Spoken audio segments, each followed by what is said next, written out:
So, hello and welcome to a very special side project of A Sort of Young Person's Guide to Prog Rock. So this will be the first in what I'm hoping to be a little side series called Prog Spawn. So this will be any new band who's made 1970s prog-inspired music. If you've got an album, if you've got an EP, if you're in a band, if you know someone in a band, helloprogfrog@gmail.com. I will give it a listen and maybe have you on the show. But I thought it would be very fun to hear what makes a band tick, how they go about structuring, writing, assembling an album. So if you want to get back to your ELPs and your Jethro Tulls, they're back on the main feed, that's fine. But if you are curious to know what's going on in the life of 2020's prog, pop up a chair. So we're kicking it off today with the Norwegian band Sykofant. So they combined a high-concept album structure with long-form songs, Rush meets King Crimson experimentation, and they have a kind of dual lead guitar sound, which I found to be very delightful indeed. It was a very fun interview, very nice guys, and without further ado, the first in our series, Prog Spawn, Sykofant.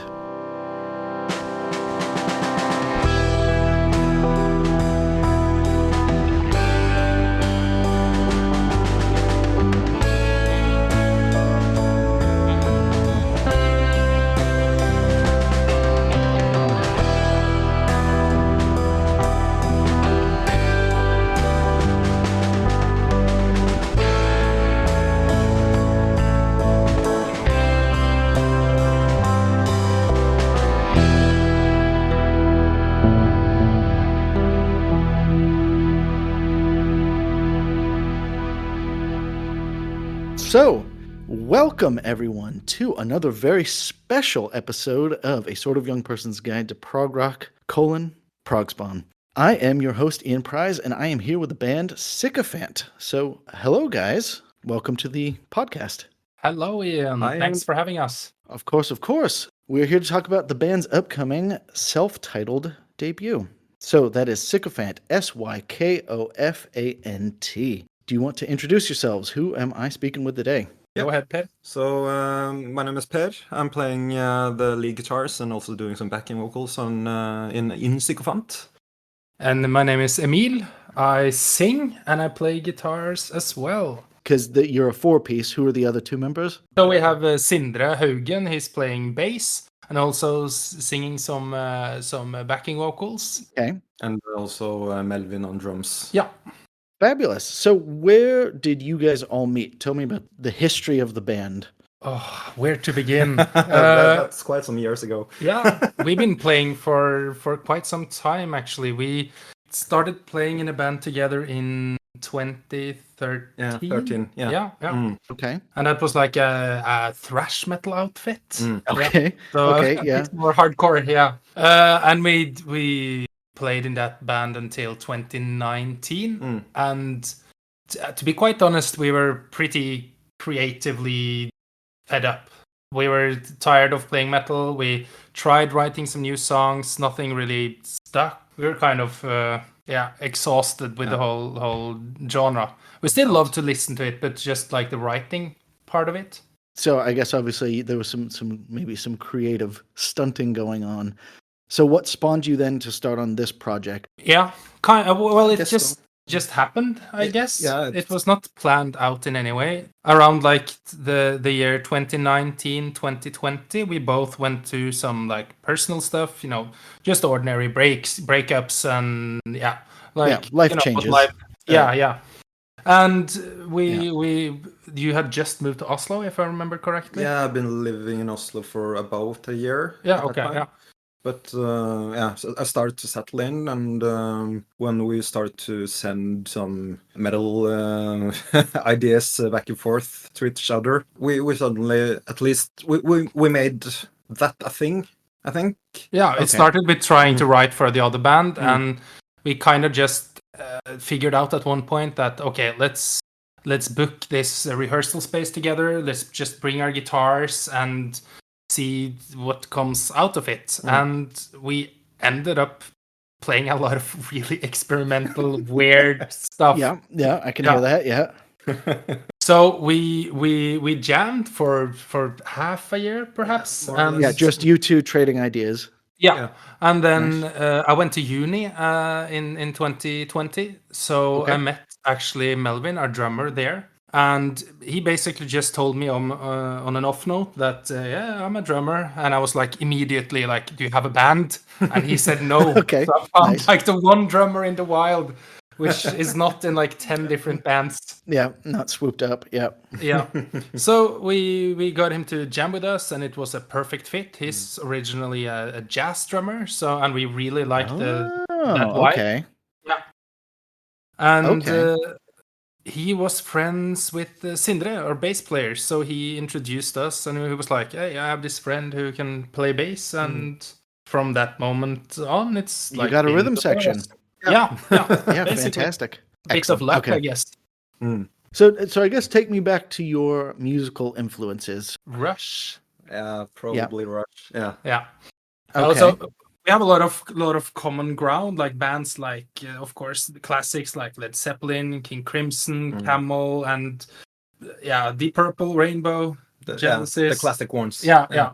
So there's a lot of common ground there, I guess. Okay, and what would you say you got from each of them? As in, what were the, I guess, musical habits, songwriting structures, guitar tones, that type of stuff? What do you think you got from these bands?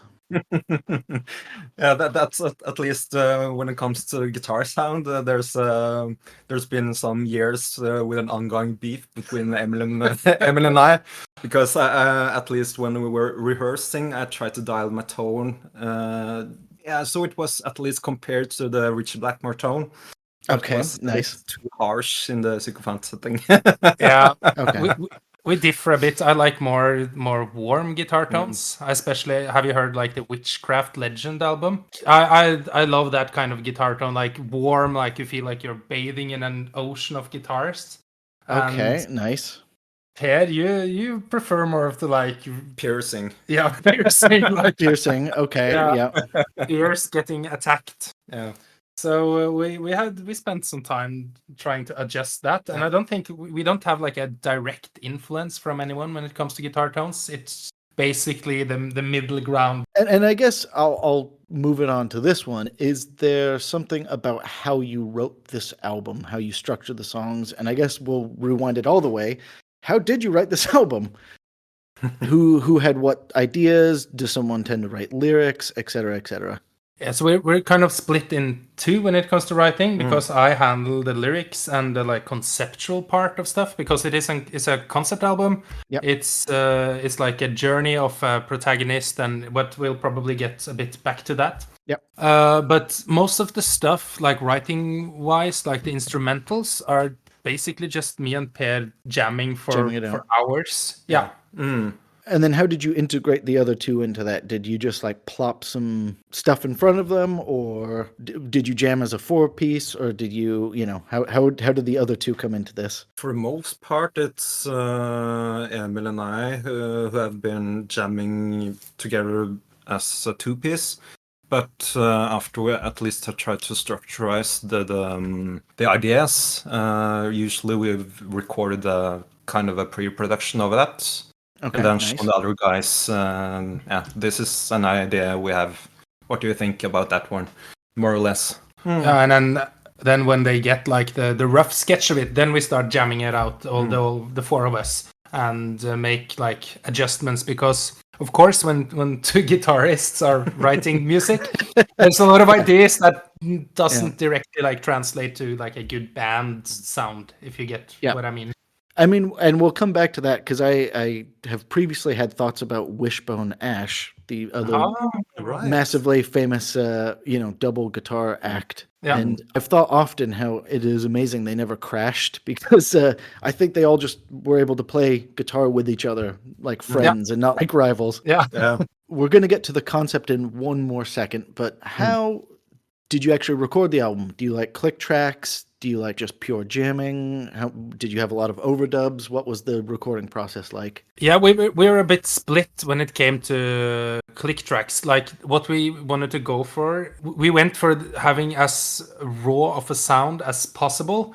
while Okay. it's still being somewhat refined and modern, because we wanted really to try to avoid sounding like a 70s band. Yeah. Because we're not a 70s band, and we mash a lot of different stuff in our songs. So we thought we need some kind of a more modern package. At the same time, we were pretty adamant on not quantizing drums, not dubbing guitars. Like you have 4 guitars, for example. So there are some dubs that we dubbed like the clean sections. We dubbed with a Guitar with a Nashville tuning. Yeah. Okay. And of course, we laid some solos on top. But apart from that, it's like basically just 2 guitars. Of course, run through a couple of different amps, but it's pretty like basic. If you Raw. Yeah. You played it as a live-ish as a band. Yeah, we recorded drums, we played live for the drum recording. We dubbed the bass a bit afterward, and then we dubbed all the guitars because we're a bit too perfectionists to. I'm right there with you. Yeah, go on. And at the same time, we Emil and I was sitting in the control room, so we were at the same time we were playing. We also tried to do the producer role as well. Yeah. It was. We mostly focused on how the drums sounded, and not how we played. Okay, yeah. No, I'm with you. I'm with you on that. But to be completely transparent, we ended up we had some discussion back and forth, and ended up using a click track for the drums. But we were pretty like adamant on. We told Melvin several times that you don't need to like be on the click track, just like use it as a pulse. We want it to be lively, sort of live feeling. Yeah, and I was going to say, I think we'll get to it in a second, but all of your songs have a distinct multi-part structure where the different, I guess, movements within each has different tempos for sure. And I was like, to have that live speeding up, slowing down is of use to get that organic sound. So very good. Yeah. So we're at the big one here. Talk to me about the concept behind this album. So it is a concept album.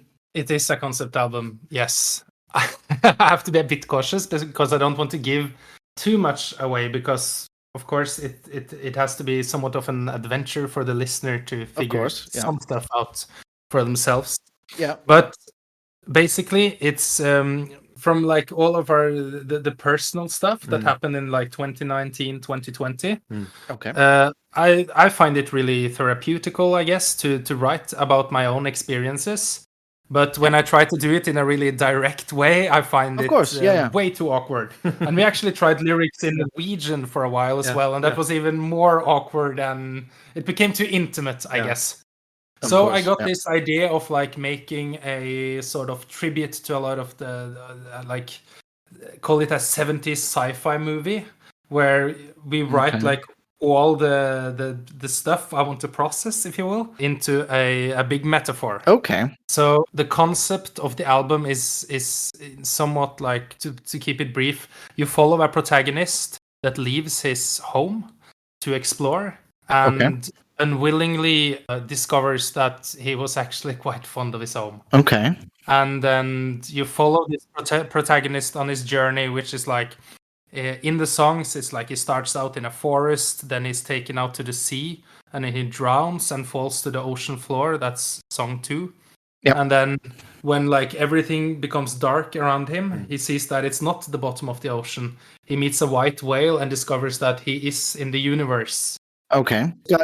Somewhere between fantasy and sci-fi. So it's a bit cheesy as well, but we thought it was funny. No, we're here for it's for the 70s prog. That's what Yeah. That's what we went for. And then you have some interstellar travel, and the protagonist then slips off the whale, falls back into this desert planet where he meets like an alien tribe, and he ends up living his whole life with this alien tribe and dies of old age. And of course, as cliche as it sounds, he wakes up in the forest again. We wrote the album to be a circle, like the dark side of the moon. If you put it like on repeat, it goes perfectly around. It can come back around. Yeah.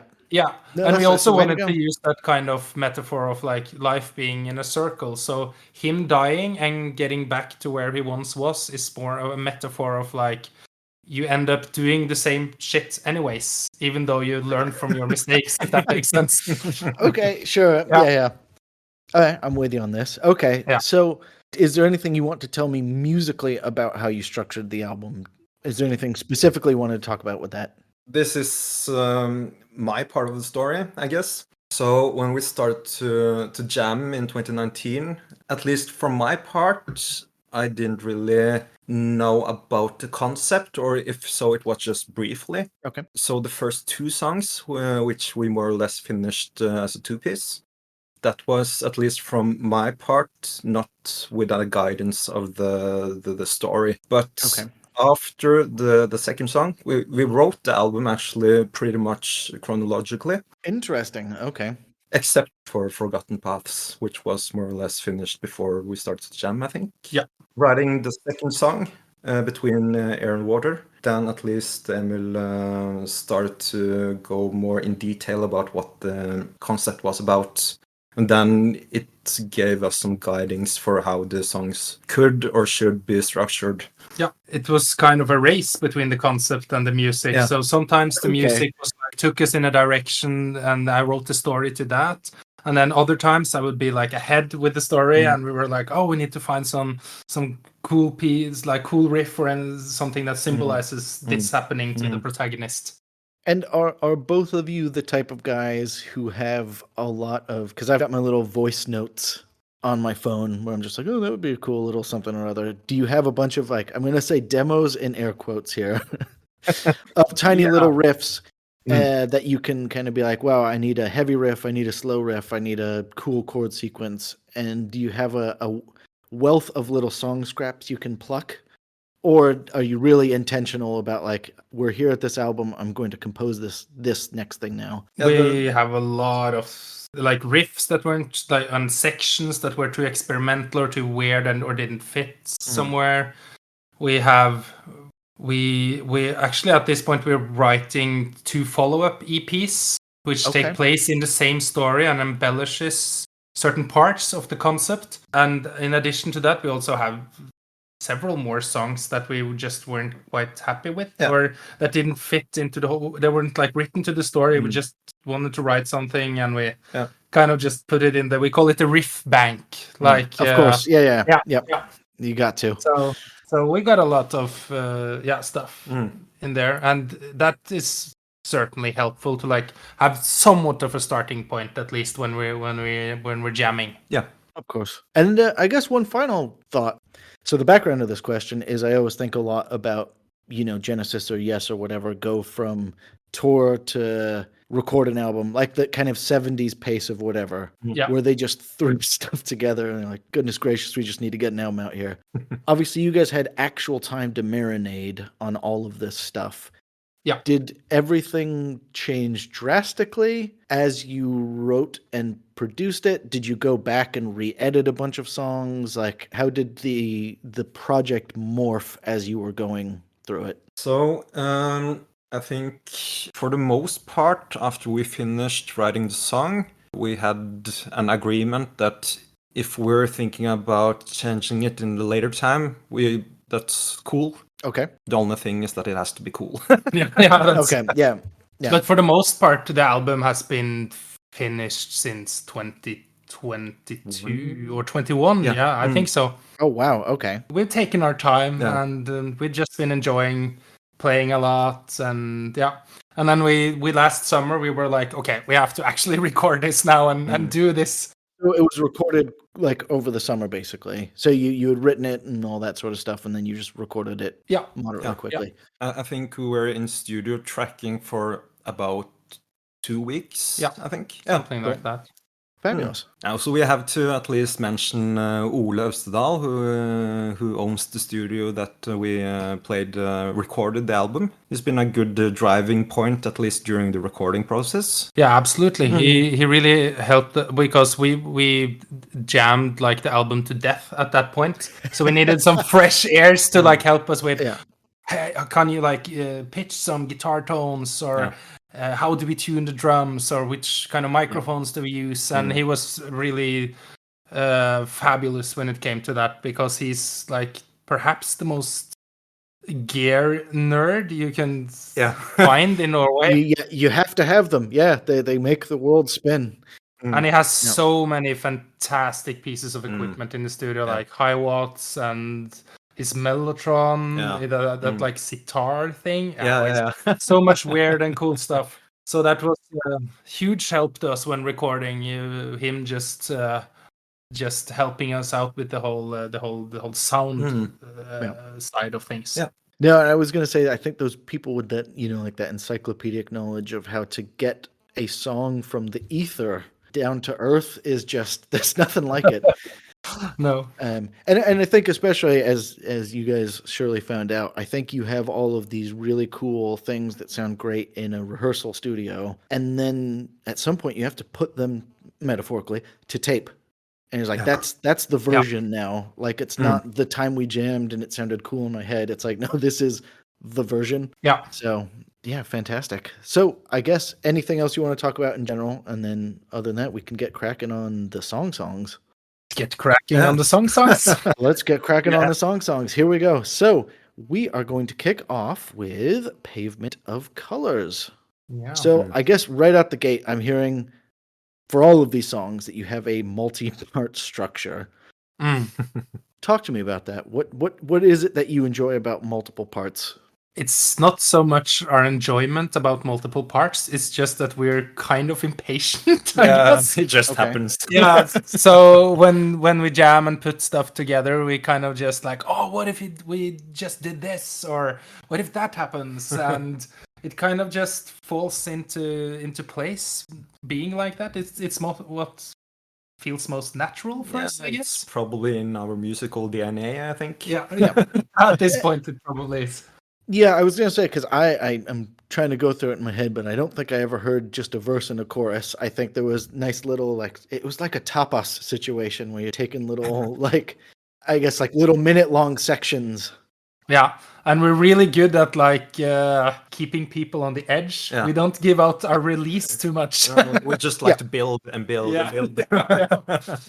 And to that point, so the band I had heard in this was actually 1970s King Crimson.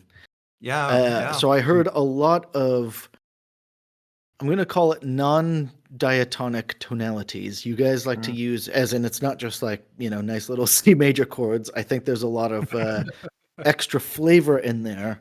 So what about those types of harmonics intrigue you? Oh, I have to turn my head back to 2019. Okay.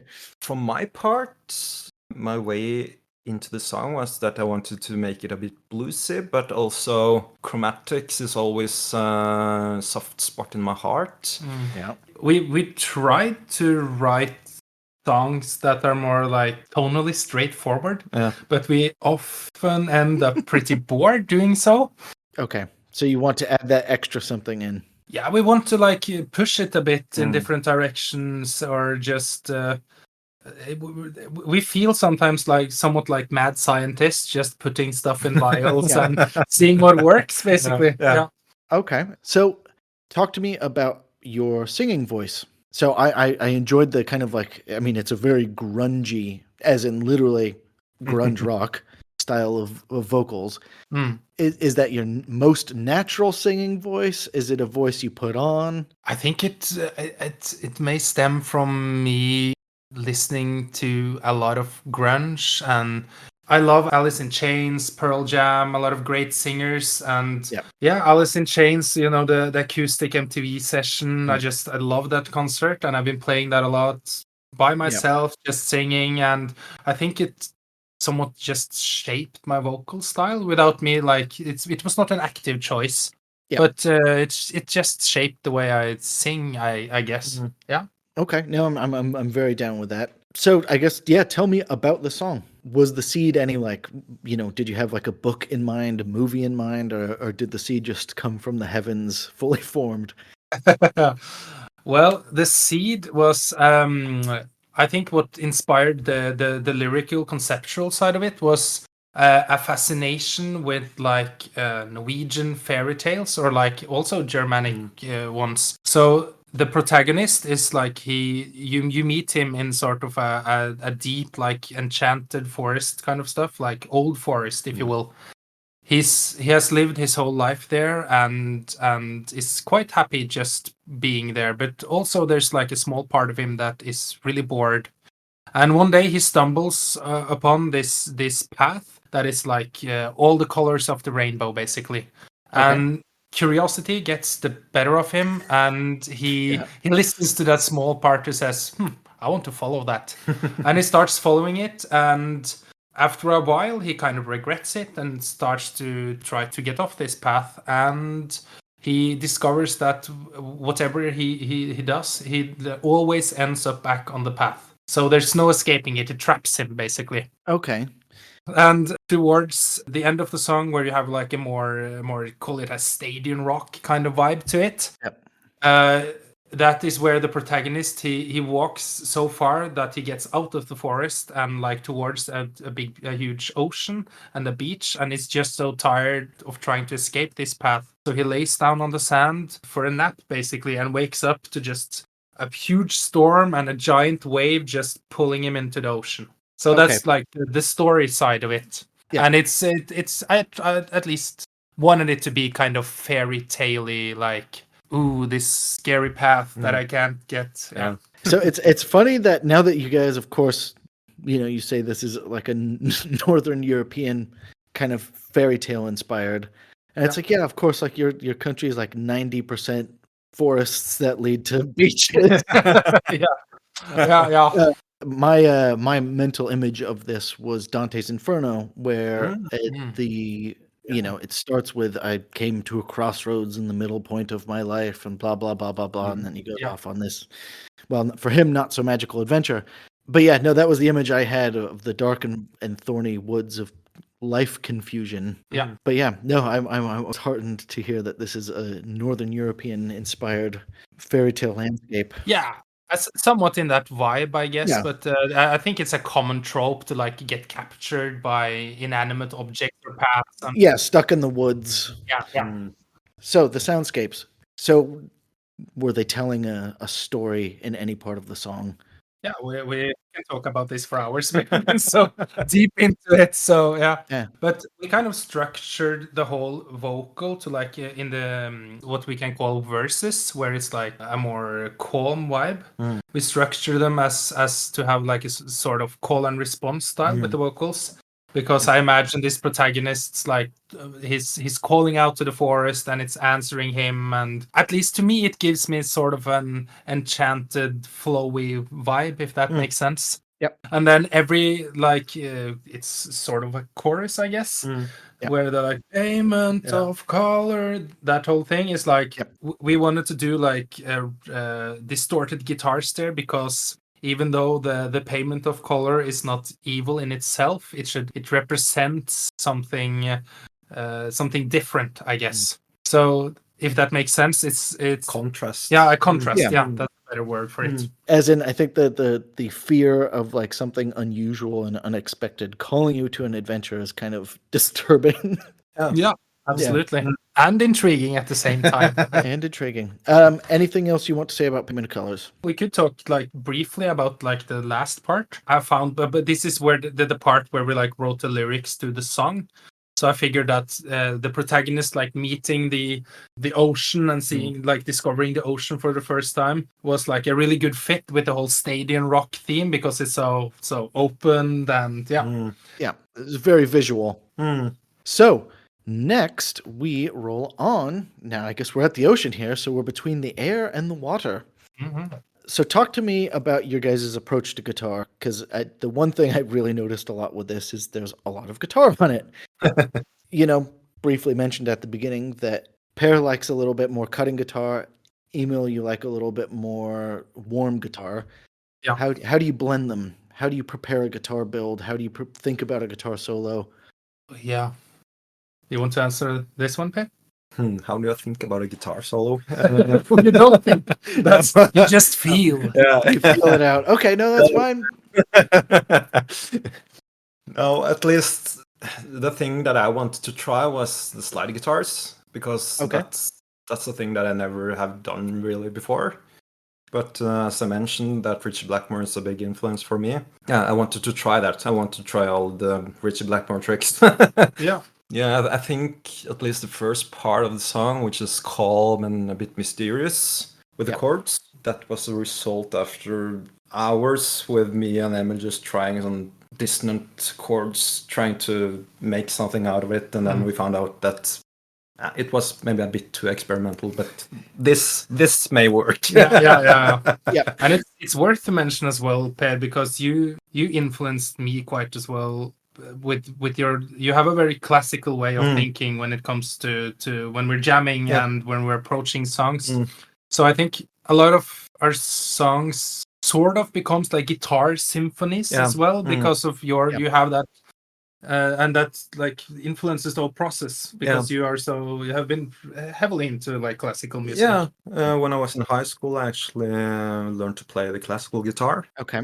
Read sheet music and analyzing symphonies and stuff like that. So that's an important thing taken into the Sykofant project as well, that we can just build musical landscapes, basically. And we quite enjoy the whole using only 2 guitars to do that as well. Of course, we have drums and bass as well. But like having 4 instruments, like us using that as like an orchestra, it's quite an interesting challenge to us, I guess. Yeah. Well, and I was going to say, because I actually, you said you just feel it out, but I was thinking it didn't sound to me like just kind of endless free vibing guitar solos. They actually sound, and I say this as a compliment, they sound composed. Like they sound like you guys really took the time to figure out what the guitar solo was going to be. And I think also that's probably, I'm assuming, a aspect of having 2 guitarists where you guys both need to figure out where you sit in the music. Yeah, we have a bit of a different approach when it comes to guitar solos. My solos are often like they are heavily composed. I like to sit down and just explore ideas and find out what I like. But you do that for some solos as well, but others you just spent years playing different ideas and jamming out to them, and there was not really a guitar solo for many of the songs that you did, Per, before going to the studio, and like we recorded a couple of takes and was like, that's the one. Okay, so you just played. Wow. Okay, played right through. That's delightful. More or less, it's based on some hooks that I've made throughout the years. But a lot of the guitar solos are born from just me trying to play over the track at home. Yeah. Sometimes you just gotta let it loose. Just add that little bit of paprika to the song when the time comes. So, talk to me about where you are in the story or the background of this song. Yeah. So we collaborated with an Italian artist named Morena Bosiglio, who made like an artwork for each of the songs. So, and I really love the one she did for this one because you can see like the protagonist clinging on to a tree trunk, which is like a symbol of his last piece of home. And this is basically where the story begins, is that the protagonist is holding onto this tree trunk and just drifting in the ocean and basically at the mercy of the currents, I guess. During this song, the really slow first couple of verses is basically he's washing up on a like a cliff, like a rock like island, where he meets another person, and he spends some time on this island and gets to know this person. And I'm really trying not to like give it all away. Yeah, it's fine. It's fine. Yeah. But after a while, another storm comes, and when facing this second storm, he remembers the scare from like being taken by the sea the first time, and he desperately just like grabs a hold of the person he met there, who is now somewhat of a home, I guess, and drags the person into the water and loses track. Well, that's intense. Okay, yeah. And just basically gives up and accepts the fate of like just falling to the ocean floor. And that is the second storm, or the storm like on the small island is like symbolized by this pretty chaotic midsection we have that we'll talk a bit more about after this. And then it goes back to being calm because he just accepts his fate and falls towards the ocean floor. And the second like dramatic motion of the song, if you will, is him realizing that, well, he falls to the ocean floor, everything goes black, and the only thing he can see is this white whale coming to greet him. And as he like climbs up and like he in some way thinks that this is his fate to meet this whale, that's his like last act, and climbs up on his back. And when he does that, he sees that like it's not black around him anymore, it's just like stars. And he has traveled on this white whale into the universe. It made sense at the time, and that's what counts. Yeah. So big respect to Morena for the art of this album, and we'll talk about it all at the end. But I think it adds kind of, I guess I was getting kind of like a Studio Ghibli vibe where it's like in a sense, a psychedelic journey, like of kind of interesting moments and experiences. But yes, I maybe it's a guitar tone thing. There was something about the song that I was like, oh yeah, this is the ocean. I don't know, waves, wetness. I don't know what it is, but I could feel the oceanness. And we have to be honest, we set out to write our own little echoes. Was the main inspiration for this. Yes, of course. So this was supposed, I don't know how we got there, but we just decided that we want to write like this big epic. Yeah. And this is what we ended up with, I guess. Yeah. That was still when we thought that this project could be maybe an EP. Yeah. Okay. It was an EP at this point. Yeah. Blossomed out. Yeah. Any other thoughts about Between the Air and the Water? Yeah, you thought about maybe talking about the midsection. Yeah. At least at the very end of that section, I remember that I was experimenting with changing keys, and I don't know, I had an idea. I think I tried it on a keyboard. Ah, very interesting. Okay. But also wanted to do it a bit funky. So that the rhythmics of that part, at least the guitars that I'm playing, is a bit inspired by some funky strumming, I think, but making it more intense. Trying to discover different keys and then going back, discovering another one until settling into the home key that the song is in. It's just like a huge series of modulations that doesn't lead anywhere but back home. Yeah. And that was actually something obviously I didn't know the backstory of this being, I'm going to say, ocean tossed. Yeah. I could feel the kind of the harmonic shifting going on all the time. So we have just been tossing and turning twixt the air and the water, and now we have fallen through the ocean floor into the monuments of old. So talk to me about this song. Where are we in the story? So story-wise, the protagonist is traveling on this white whale through the universe. And to spoil a bit of the symbols, the universe here is like a sort of metaphor on. It's a metaphor for knowledge, I guess. Okay. So he travels around and it's like shown the secrets of the universe, if you will, talking to this whale. Okay. And that's basically the most of the verses. And towards like the second verse, he is so overwhelmed by all this knowledge that he forgets to hold on to the white whale and loses his grip and is just thrown into the vastness. The vastness, basically. There we go. Okay. That's like the big story elements, if you will. Okay, yeah. So talk to me about how this song was structured then, I guess, musically. So it starts out with this like really slow section, which was meant to like represent it's sort of an interlude, I guess, like floating in space. You have a really beautiful solo over it.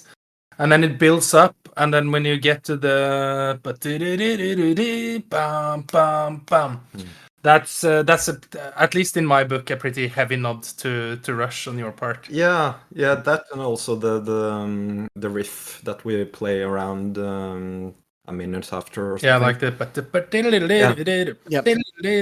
And I don't really know for myself either how or why it sounds like Rush, but it sounds like Rush. Yeah, I actually think it was now that you mention that, I think the kind of like fun choppy riffs, where it sounds to me like it's not an obviously 4/4. No. It's changing between 7/8 and 4. That's what I could hear. So I think that was what I was hearing with the Rush, is kind of like, taking a what would be a pretty good standard like Zeppelin-y type of just straightforward riff, making it just a little bit fun and unusual. Yeah. So yeah, maybe that's what I was hearing. We kind of like embraced that even more in the studio when we made a decision of playing that with a bit of chorus and some phaser and some like a bit more spacey effect. Yeah. So we kind of just leaned into it, I guess. Which also fits the song. Yeah. Yeah, spacey. There you go. Yeah. And then we have like a pretty bluesy section under the. Yeah, I don't know how we came up with that, but we were like, do we want to have like. There is an old version of that song, the verses where there's some jazzy chords? Yeah, jazzy experimental chords over, but I don't think that would fit the vocal. No, they wouldn't. The chords were way too hard singing over, so we just stick with the like whole blues kind of vibe. It's like it's a bit of a. Yeah, I imagine him like being on this white whale. Like it's basically the space equivalent of going down the highway on a motorcycle. So like the whole blues like easy riding. Yeah, basically. Okay, I'm fine with that. Yeah. And then we have the section afterwards, which was. I think I was the one that originally came up with that idea for the whole like and yeah, it was like I've always been a fan of like the Mastodon kind of early Mastodon kind of the riffs that just they don't make sense at all. It's just all over the place and chaotic.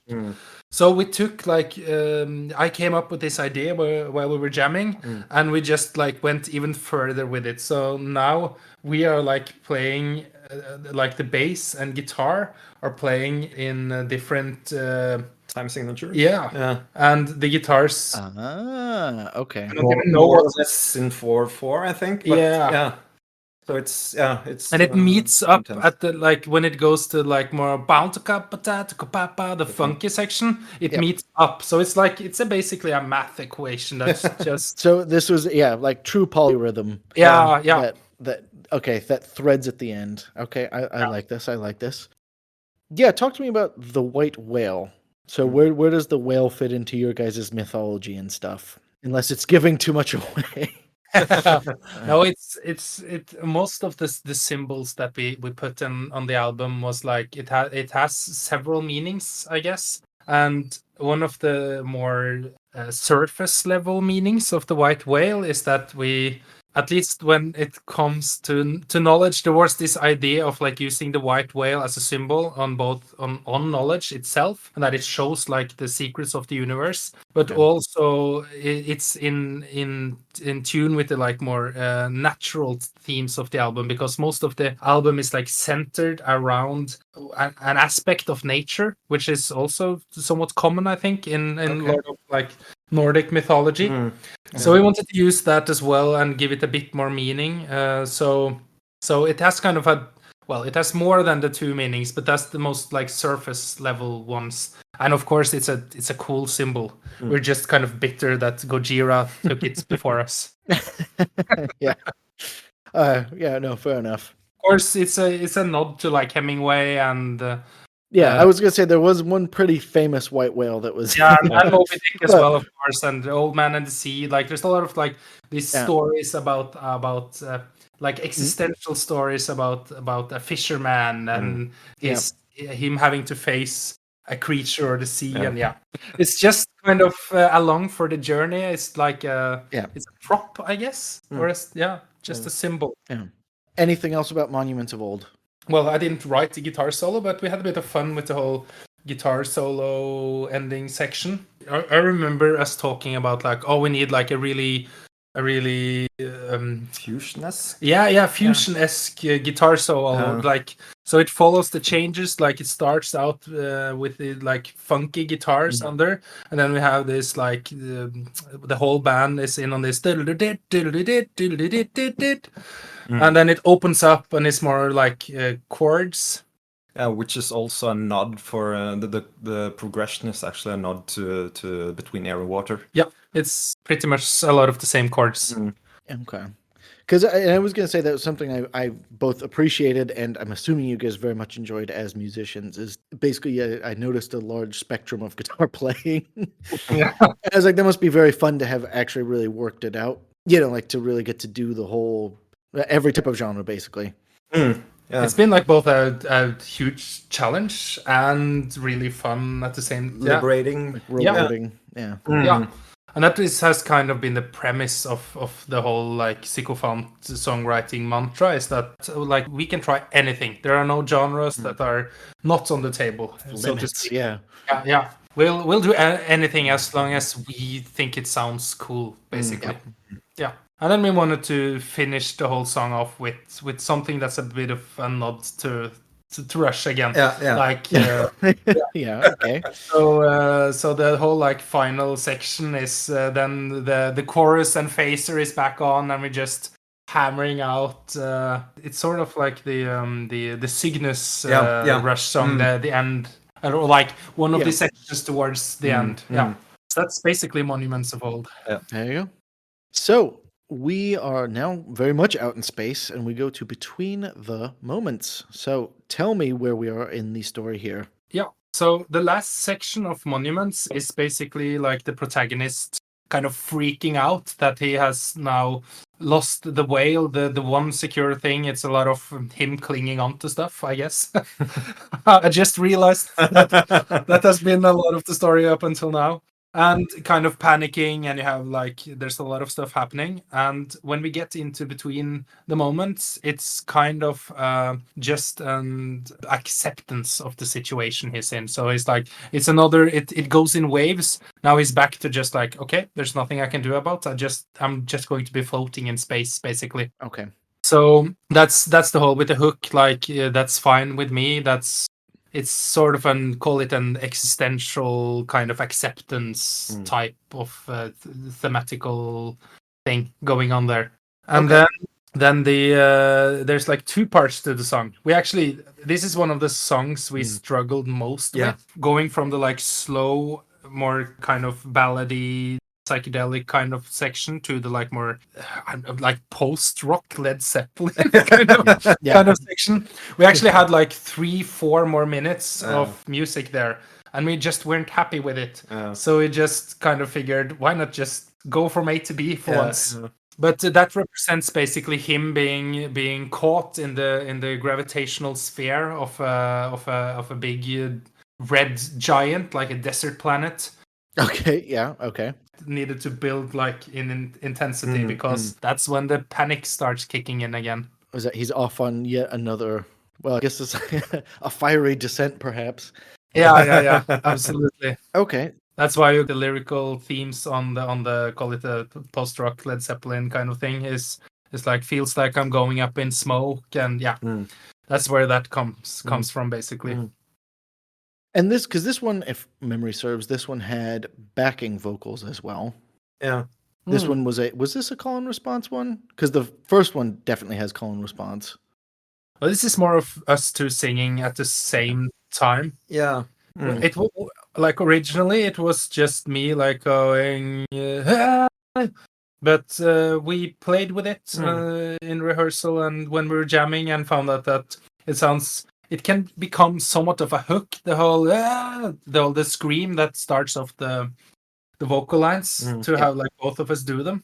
So okay, yeah. So write it out. Talk to me about the soundscapes you're using here. Yeah, so we wanted this kind of drifty feeling.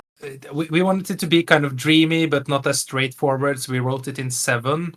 And it's the core of the song started out with basically the main clean part, which I just played at a rehearsal, and you just dubbed it with. And that's what's on the album basically. We just loved the harmonic side of the. It was quite rich chords, but not sounding dissonant, at least too dissonant. Yeah. And that. And then we had this like middle section which breaks it up, which is a bit more weird. Yeah. It became apparent to us that it was getting a bit too ballady at one point, and we found that we need this bridge sections between the verses to like break things up. So we just experimented a lot with more, call it weird chord progressions again, and just it's a bit weird. I like that way. Keyword, I guess. Yeah, I was going to say, so I always have this theory about long songs, but I guess I'll apply it to this whole album, that the kind of the third part, you need to go into the cave and chill out a little bit. Yeah. Because you've got two pretty epic finishers here. Yeah. Coming in at, I think, 25 minutes between two of them, if I'm not mistaken. Like, pretty hefty songs. That sounds about right. Yeah, so I took this as kind of like, I'll say breathing space. It sort of became like that. It wasn't intentionally a breathing space, but it's worth to mention that I can enjoy like a lot of simpler songs or like so it was basically just an idea of like a more, call it, traditional ballad kind of song that we just experimented a bit with, and it became a bit more down to earth, so to speak. Yeah. So we come on to Strangers. So this is we're on the red planet now. So we can actually talk about the going from between the moments to Strangers. I don't remember where this idea came from, but we had this idea that when it crashes into the planet, it should be like a punch in the face. So we found that if we use some of a small bit of the tail of the Zeppelin riff, and we just like modulated it several times, we went back to E, and it was basically like kicking you in the face. But it's a hell of a transition to work out. Like we can do it pretty good now, but I remember us starting to rehearse this, and it sounded like a train wreck for a bit.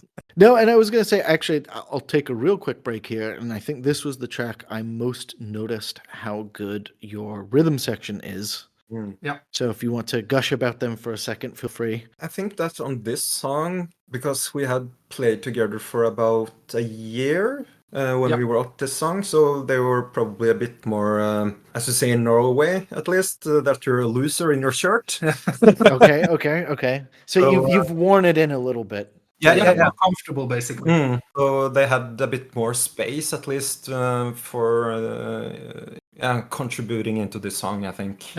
Yeah, and to talk about Sindre and Melvin for a bit, they are such dedicated people, and I think me and Per is both a bit wilder than they are. So they are like the perfect rhythm section in where we can always trust them to have our backs, to say they are so steady, and they always they help us keep you tethered, basically. They are absolutely doing a phenomenal job with the whole album. Really. Yeah. So we're here. We're on the red planet now. Yeah. It's a pretty gnarly picture. We'll get to that in a second. What's going on? It basically starts off with the protagonist like crash landing into this planet, and is flustered and shocked and like trying to figure what's going on, and then the verse kicks in, and that's him basically just wandering around trying to find some water and trying to find some way to stay alive, which is kind of funny, him being like exposed to outer space but struggling in this desert environment. And he stumbles upon this alien village, which consists of like, so this is like a huge inspiration from like Dune and Star Wars. Nice. So it's more of a really direct sci-fi inspiration there. And he stumbles upon this village, and then the song actually skips a bit in time. You will actually be the first one to hear about this, but the next release we're planning is embellishes the whole desert planet story. So the skip we do in time is something that we explore more on our upcoming EP that doesn't have a name yet, but So it's a bit forward in time, and basically to the protagonist being old of age. And there's this alien village is built up around a lone tree, which is like the last surviving tree. Okay. And he kind of just accepts his fate again, and he's happy he's lived a joyful life on this planet, and sits by the tree, which is like where the artwork is from. Him lifting like a leaf away from his face, and being of age and wrinkled and stuff like that. And he sits down by the tree and dies. And that's the whole. We have like a 3-minute call it ambient section at the end of it, and we just refer to that as death, basically. Okay. Yeah. So that's the story. Okay. So talk to me about the musical structure of this then. The idea was that like when you're traveling in space and you're close to like huge objects, time moves slower for you. So this desert planet, this is also like, call it as somewhat climate commentary as well, is actually his home planet. But he has just aged so much slower than the rest of the planet.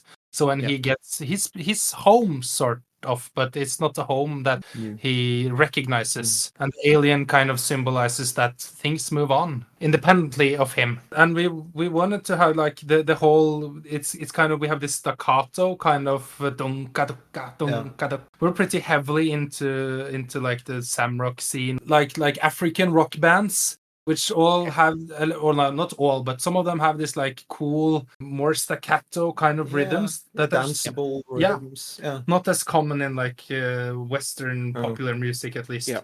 So we want to use kind of those to symbolize like walking on the desert, basically. Okay. Very nice. And then, I guess any other fun facts about this? We should talk about the acceptance of death and the surf rock and Ennio Morricone kind of homage towards the end. Yeah, also add that Ola, our producer, he when we were tracking the song, the guitars, it was pretty late in the evening, and he said, "I have to show you something." Yeah. And then he is diving into his 3,000 guitars. gear shed, if you will. And then he comes with the case, and he opens it up, and there we see an electric sitar. And he should try this one. So they're at least in the intro and markings of the first note. On the verses. There's some electric sitar. Yeah. So one of the few places where we dubbed where there's electric guitars, actually. Because it was just so cool. Yeah, that you just had to add that like extra little sound in. Yeah. It was soundscape. It was fun. Yeah, it was a nice spice. And we kind of thought about like because the whole ambient section is basically just what you're hearing is basically a jam between the all of us. It's a recording from your mobile phone, I think, with just some added effects and stuff. Yeah. Because we couldn't recreate it as good as that jam. No, we that's brutal. We really didn't want to. No, it was perfect as it is, basically. It captured that thing. Yeah. Yeah. And I think also the whole surf rock Ennio Morricone cowboy kind of thing we do towards the end was basically like, if you accept your death and you like walk towards it, that's kind of a cowboy kind of the good, the bad, and the ugly kind of. I think it's riding into the sunset. I think yeah. That's a good on a red planet. There you go. We ride off into forgotten paths. Yeah. So talk to me about the Mellotron. This made a very welcome appearance. So you said it was just hanging out in the studio there? Yeah, it's actually, I don't remember the whole story about it, but Ole, our producer and mixer, like the one who owned the studio, he had this Mellotron which he had built from someone in Sweden. Yeah. Which is like it uses tape and is built exactly like an old Mellotron. Oh, fantastic! It's kind of a shame not to put it to use. Yeah, it's a great sound. Yeah, I remember working on this song. Ole was like, "Do you want me to just play Mellotron on this song?" And we were, of course, like, "Yeah, of course." Yeah. Because, and I was gonna say, I think there's something about Mellotron that signals like we're here for an epic ending now. Yeah. I don't know what it is about the Mellotron, but It just adds that little something. Yeah, bittersweet, if you will. Yeah. And it fits into the theme because Forgotten Paths, the first 3 minutes, like the radio edit, the single side of it, it's the one song on the album that isn't written as a jam. Because I wrote the singing sections of it. It was on just an acoustic guitar. You can say it's like inspired somewhat by like Trains by Porcupine Tree. There's like I love the whole acoustic guitar kind of vibe. So that one is dubbed as well with acoustic guitar. So because we wanted the original sound, and it's my acoustic Fender guitar. So we just wanted it to be as like capture the spirit of like the how it was created, I guess. Yeah. I was gonna say big compliments to you guys' arrangements that I never feel like the guitars or the vocals like get in the way of each other. I think you guys actually kept it pretty clean. Yeah, thanks. And then it was very nice to have this, as you say, kind of acoustic mellow bit that was more, vocals forward. But throughout the album, I haven't really noticed that the vocals or the guitars tripped over each other. That's nice to hear. But of course, you guys couldn't help it. And we got some guitar builds going on here. So you obviously enjoy using them in your song construction. Talk to me about the arc of this song. Yeah, so the first section is pretty standard, like it's like a pretty pop kind of structure. We always refer it as the pop song. Yeah, this is as close as we get to a pop song, at least the first 3 minutes. In a conceptual, lyrical, thematical kind of way, the protagonist wakes up under the same tree and has magically traveled back in time and is back, like he's finally actually back home. So that's the theme of things, like discovering that home wasn't so bad after all. Is like some of a red thread here. We had some sections of songs that weren't used in like this the particular kinds of arrangements. That was one part. We really wanted to like have the record being spun back, if you will. And we also figured out that we don't have a reggae section. So Okay. Yeah. And you felt this was a glaring error. Yeah, basically. Yeah, or at least for my part, I remember when I wrote that section, I think I still felt that there was something from Echoes that we was inspired by, but we didn't use. Okay, yeah. So that turned into a kind of a reggae section.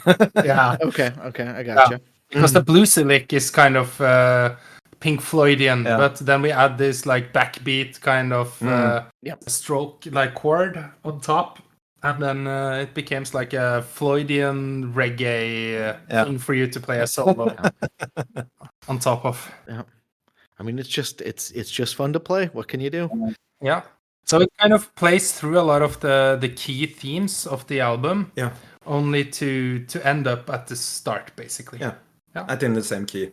Yeah. Fantastic.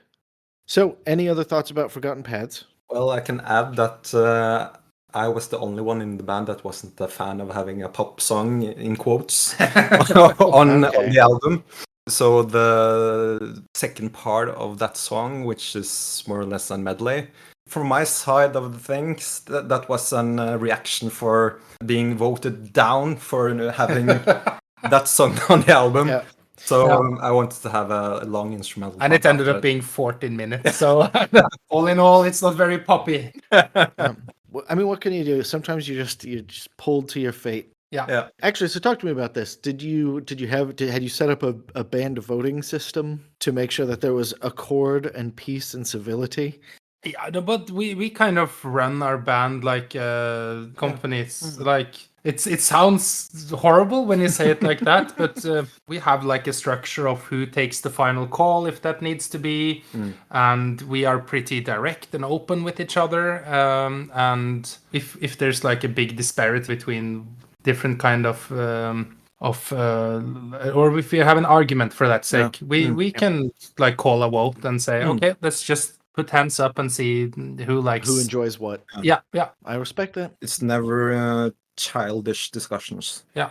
Pretty honest with each other and have like a really what should I say, like you're on the same page about what it is you want to do. Yeah, and it's academic approach to making to making stuff and collaborating, I guess. Yeah. Excellent.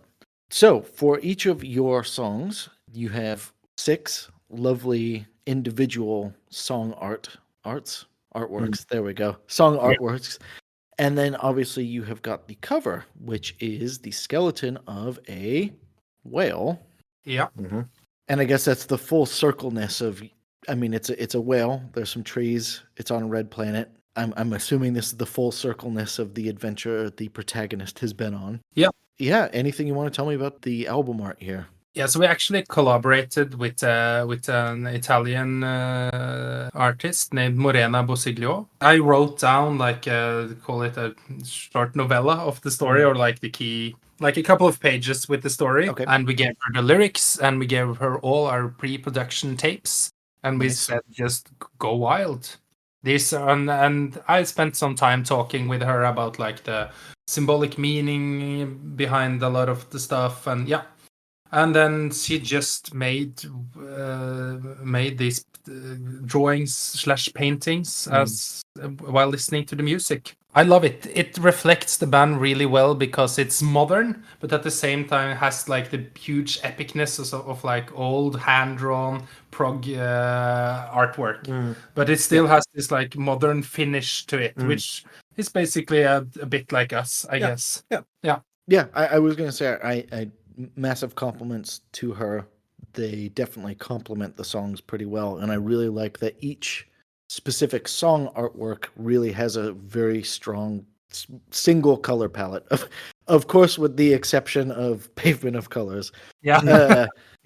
But I really like that she went with very, very strong oil painting-y colors. Yeah. Yeah, very nice. Our songs are structured in colors as well, basically after her work. So we absolutely love it. And when you mention the like cover as well, it's basically, as you say, a huge summary of all the whole story, like the adventures you've been on. Yeah, a lot of the symbolic elements. Yeah, fantastic. Any other thoughts you want to talk about with any of this? And I guess I will also chuck out there anything you want to say about the Norwegian prog scene. It's blossomed. Absolutely. Like, at least when you compare it to how many people that live in Norway, it's disproportionately many prog bands in Norway. And it spans from like more modern bands like Lepers, for example, to more traditional like Wobbler, and yeah, it's really it's inspiring to play prog in Norway, I guess, because there's a lot of people in the same like vein of music, if you will. Yeah, and there's this big variance in the musical palette, if you want. Yeah. Okay. I'm assuming Oslo has the venues to support, like, for sure. Absolutely. So, I think Oslo has a pretty vibrant cultural scene in general. Yeah. Yeah, we're actually having our first gig in Oslo now, 2 weeks from now, in a place called Revolver. And I know that place, they have a lot of underground bands and also some bigger bands if you want to. But prog rock is quite strong in that scene. Also harder stuff as well. Alternative music in general, I think. And I think that's, I like to think at least that a lot of people are, especially with like the advances in AI and stuff, they will get tired of like formulaic kind of music. Sure. So we're hoping for like a full program comeback, like in the 70s. I respect that. No, and I was going to say, I think what you brought up there, that obviously, that certainly in a lively scene, prog is now getting influences as well. Obviously, I'd say metal's the most obvious one. You know, prog and metal have fused a long time ago. But that you're also getting alternative influences. And I think you mentioned fairy tale prog in there as well, which is just fantastic. So, yeah, that you're getting everything in, which is nice. Fantastic. Is there anything else you want to tell me about anything? My throat is tired. Fabulous. Been talking for quite long.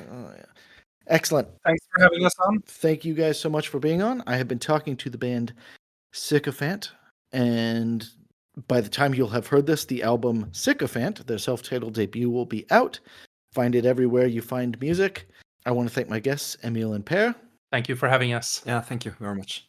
Thank you guys for chatting, and I have been your host, Ian Prize, and this has been a sort of young person's guide to prog rock. We'll see you soon.